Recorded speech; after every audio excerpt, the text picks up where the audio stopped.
오늘 함께 나눌 말씀은 골로새서 2장 1절에서 2절입니다. 신약 성경 325면쯤에 있습니다. 골로새서 2장 1절에서 2절입니다. 본문 말씀을 함께 한 목소리로 읽겠습니다. 시작. 내가 너희와 라오디게아에 있는 자들과 무른 내 육신의 얼굴을 보지 못한 자들을 위하여 얼마나 힘쓰는지를 너희가 알기를 원하노니, 이는 그들로 마음의 위안을 받고 사랑 안에서 연합하여 확실한 이해의 모든 풍성함과 하나님의 비밀인 그리스도를 깨닫게 하려 함이니. 아멘.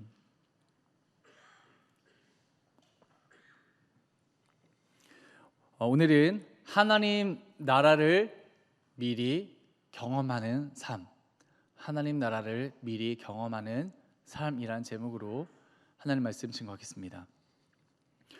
이제 골로새서 1장이 끝나고 이제 2장으로 전환이 됩니다. 2장의 특징이라 하면은 이 골로새 교회에 파다했던 혼합주의 종교, 그리고 굉장히 헬라 철학에서 이 신앙과 잘못 결탁되어서 왜곡되고 이단적인 사상이 막 등장하고 있는 그러한 잘못된 신앙으로부터 분별하고 또 벗어날 수 있는 이러한 것을 어떻게 할 수 있는지에 대해서 바울이 가르쳐 주는 내용이 2장에 많이 나옵니다. 그래서 이 바울의 이 골로새에 보낸 이 2장의 내용들을 이러한 관점에서 이제 보시면 좋은데요. 특별히 1절과 2절의 내용은 좀 여기에서 어떻게 그러면 그 이단과 또 잘못된 사상으로부터 분별하며 살 수 있는지의 그 시작을 알리는 내용이라 할 수 있습니다. 1절의 시작을 이렇게 말합니다. 내가로 시작합니다. 이 골로새서가 바울이 쓴 편지라는 것을 우리가 믿는다면 여기서 내가는 바울이 됩니다. 바울이 보낸 편지니까요. 근데 이 내가가 주어면 이 주어를 받는 대상이 있을 거 아닙니까? 내가 누구에게, 누구를 표현이 필요한데 세 대상을 얘기합니다. 첫째는 너희라는 표현인데요. 이거는 골로새 교회를 말합니다. 골로새 교회에 보낸 편지니까 여기서 너희는 골로새 교회 교인들입니다. 두 번째 대상이 있습니다. 라오디게아 교회입니다. 라오디게아는 골로새와 아주 가까이 있는 지역입니다. 그곳에 있는 교회에 또 말하고 있습니다. 또 세 번째는 무릇 바울의 육신의 얼굴을 보지 못한 자들을 말합니다. 그것은 골로새와 라오디게아 또 그 주변에 있는 히에라폴리스를 비롯한 여러 에베소에서 멀지 않은 아주 가까이 있는 교회들을 말해주고 있습니다. 학자들은 이 에베소를 바울이 아주 중요한 소아시아의 선교 사역지로 두었기 때문에 에베소에서 일어난 그 부흥의 열매로서 골로새 교회, 또 라오디아 교회, 또 이런 그 주변의 여러 교회들의 부흥의 열매로 나타났다라고 이제 말해주고 있습니다. 이것처럼 바울에게 있어서 직접 본인이 세운 교회는 아니지만 이 에베소 교회의 부흥의 열매로 세워진 그러한 교회의 교인들에게 보낸 편지를 할 수 있습니다. 근데 이러한 대상들을 언급하면서 그 다음이 중요합니다. 뭐라고 말하냐면 그들을 위하여 이 세 명의 이 세 대상을 위하여 얼마나 힘쓰는지를, 위하여 얼마나 힘쓰는지를. 여러분, 이 표현이 우리가 쓱 지나가면 안 됩니다. 우리가 잘 생각하셔야 돼요. 바울이 직접 몸담고 함께 밥도 먹고 함께 차도 마시고 함께 이런 오랜 이 성례기도 하면서 하나님의 은혜를 나누고 그리스도 예수에 대한 복음을 나눈 그러한 사람들이라면 내가 너희를 위하여, 너희를 얼마나, 너희를 이게 힘쓰므로 하는 이 말들이 되게 좀 납득이 돼요. 이해가 돼요. 근데 저는 여기서 살짝 막히더라고요. 아니, 바울이 물론 뭐 사랑은 할 수 있으나 이런 표현까지 할 만큼 이들에게 보지도 못했고 만난 적도 없고 또 자신이 직접 가르치지도 않고 그렇게 소통이 없었던 사람을 향해서 이렇게 사랑할 수 있을까? 일례로 제가 목사직을 지금 바꿔서 정말 하나님이 허락하신 그 목회 사역을 하지 않습니까? 또 은평교회에서는 우리 담임 목사님을 서포트하며 부목사로 하고 있지 않습니까?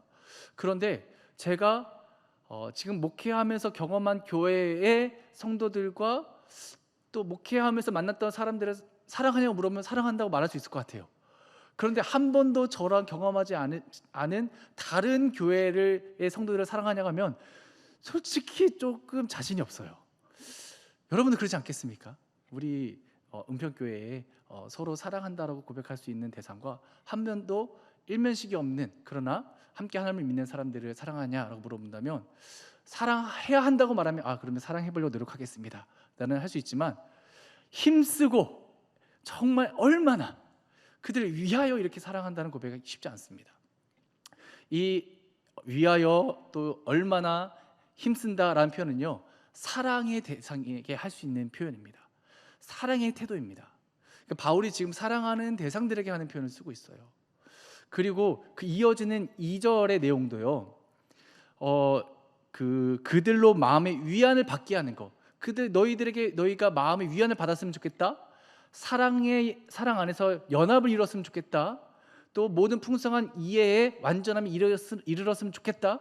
이건 모두 언어가 사랑하는 대상에게 사랑의 태도를 보여주는 그런 내용입니다. 그러니까 지금 여기서 사랑이라고 말만 안 했지, 지금 사랑에 대한 내용을 말해주고 있는 게 바울의 얘기예요.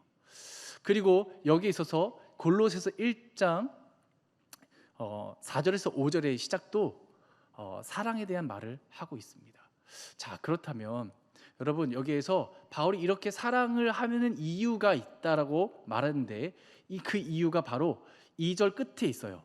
왜 바울이 일면식도 없고 만난 적도 없고 함께 이렇게 사랑의 교제를 사실 하기에도 쉽지 않은 이들을 향해서 힘쓰고 애쓰고 노력한다. 특히 여기서 이 힘쓰다라는 힘쓰다라고 하는 단어를 NIV 성경은 어떻게 번역했냐면 스트러글링이라고 표현했습니다. 스트러글링, 분투하는, 정말 기어코 아주 정말 애쓰는, 힘을 다하는 그 표현이 이 스트러글링이거든요. 그러니까 이렇게까지 하는 이유가 뭐냐? 하나님의 비밀인 그리스도를 너희가 깨달았으면 좋겠다.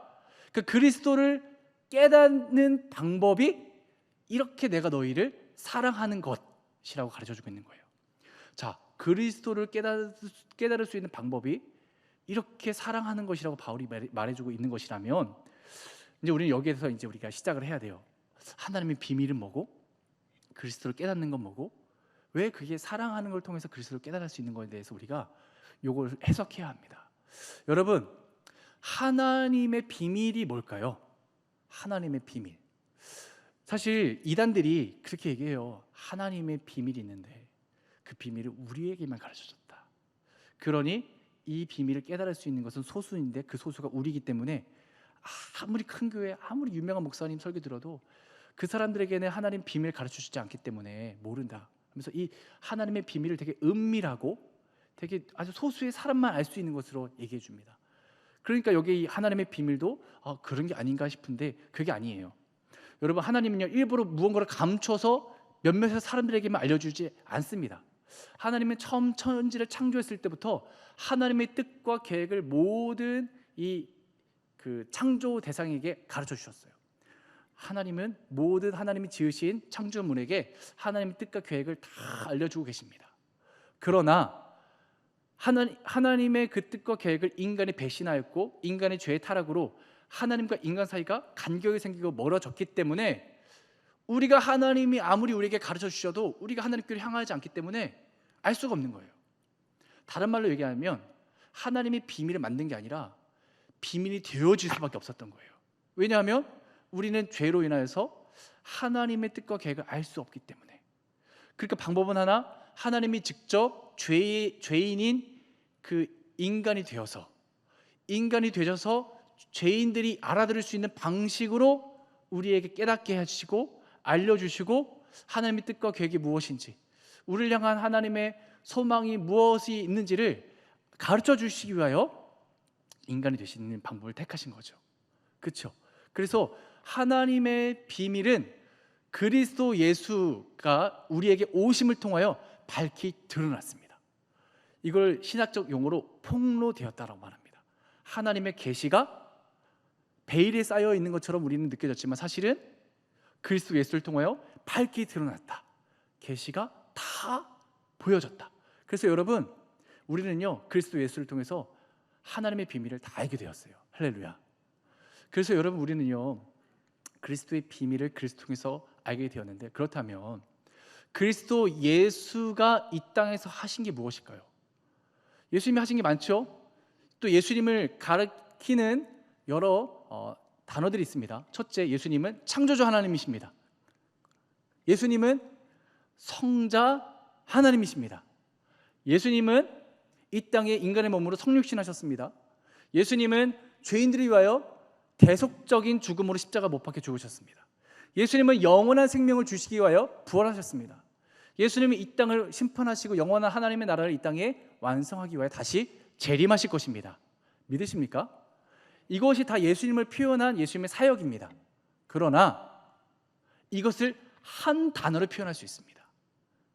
마가복음 1장 15절에 의하면 때가 찼고 하나님의 나라가 가까웠으니 회개하고 복음을 믿으라라고 예수님의 사역을 시작하십니다.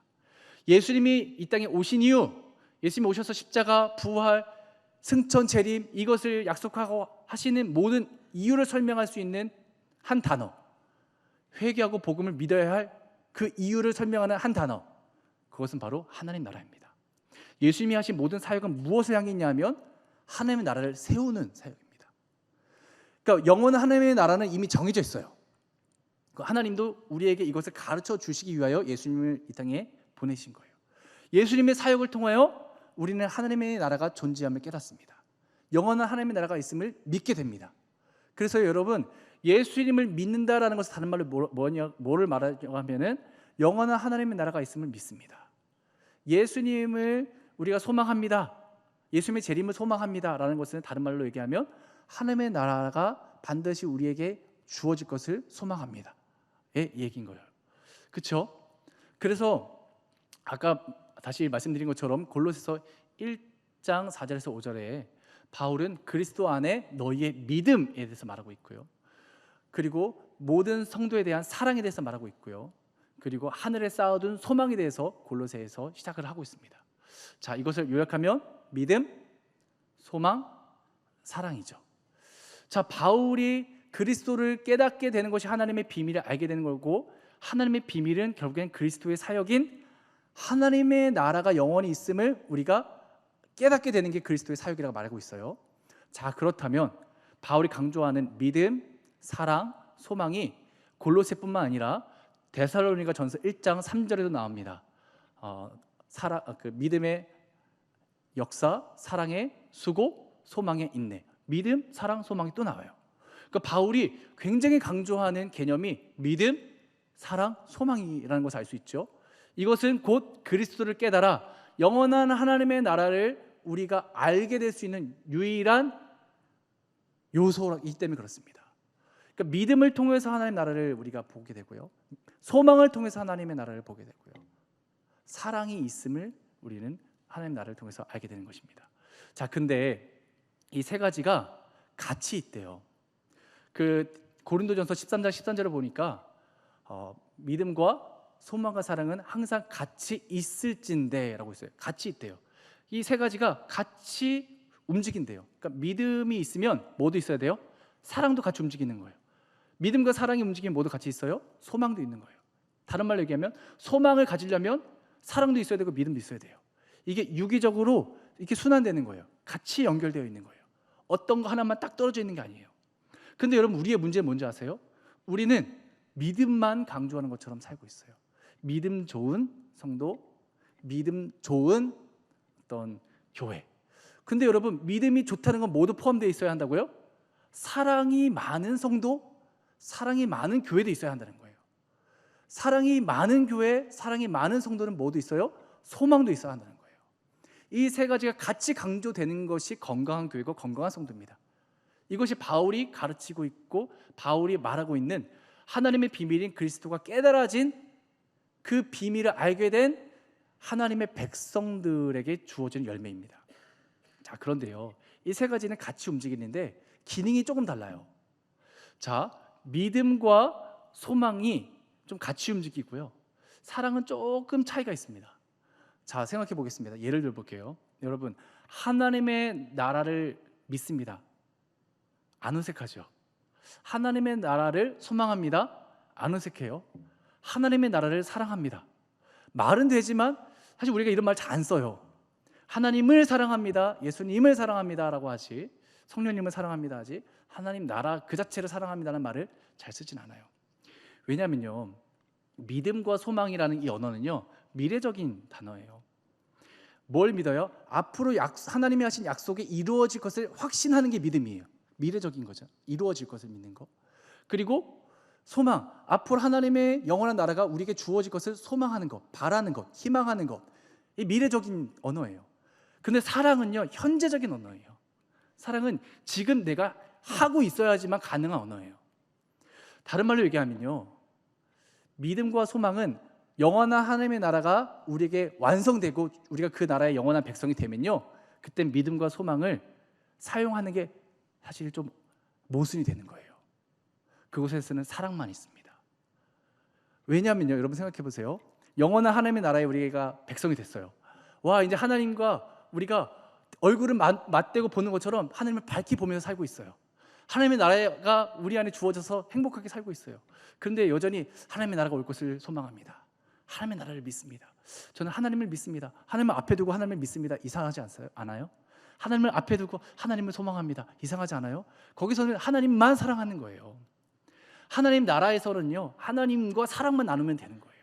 믿음과 소망은 영원한 하나님의 나라를 우리가 얻기까지, 들어가기까지 필요한 굉장히 중요한 요소고요. 그곳에 들어가서는 사랑만 하면 되는 거예요. 하나님과 또 성도와 함께 천국 백성 된 사람들과 영원한 사랑만 나누면 되는 것이 하나님의 나라에서의 삶인 줄 믿습니다.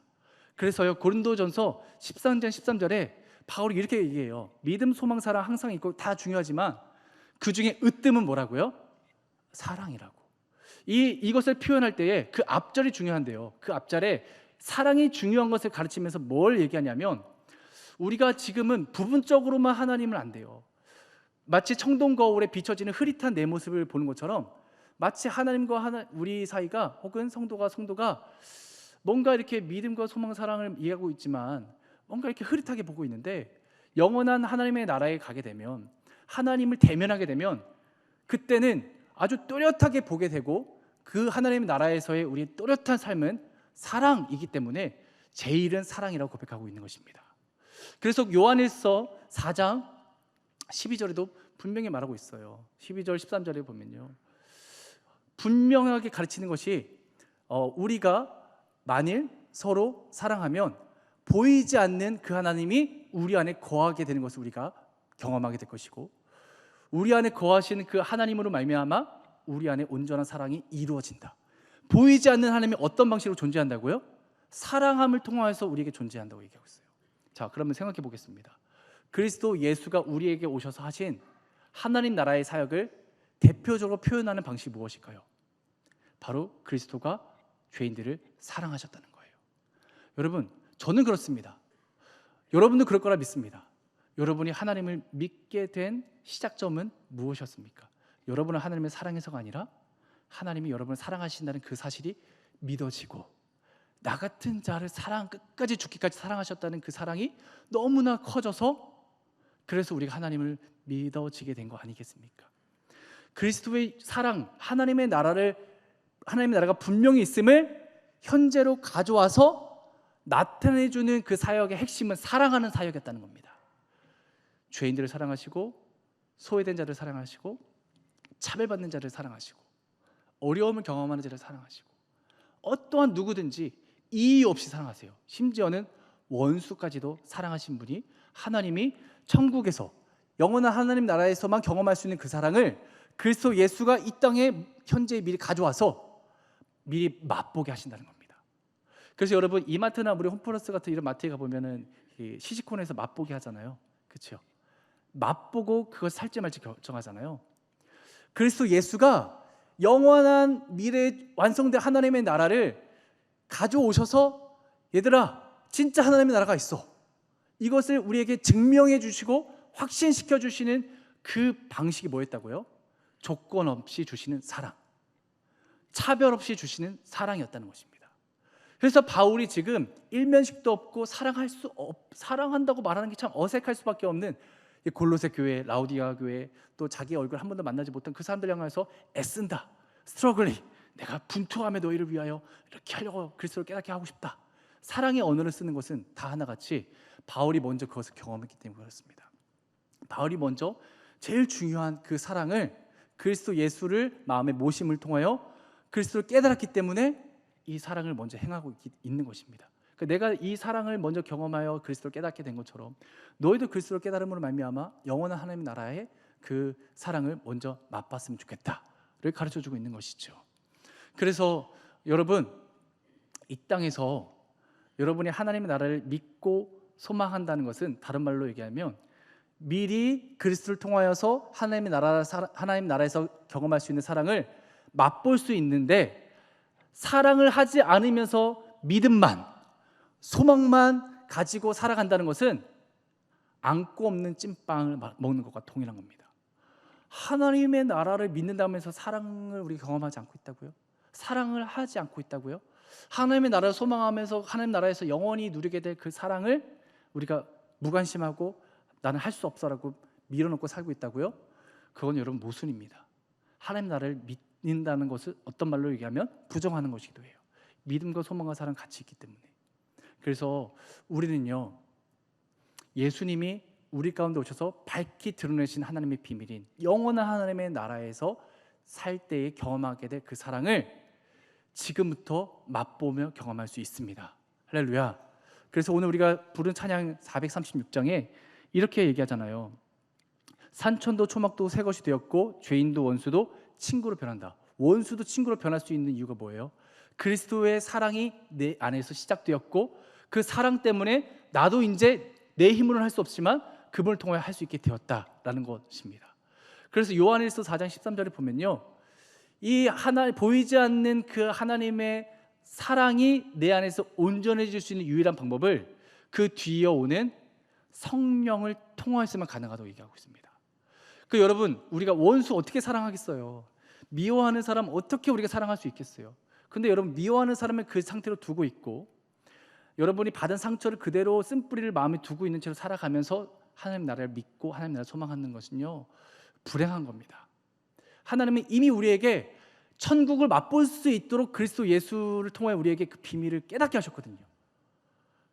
우리는 미리 천국을 맛보며 살 수 있는 특권을 얻은 줄 믿습니다.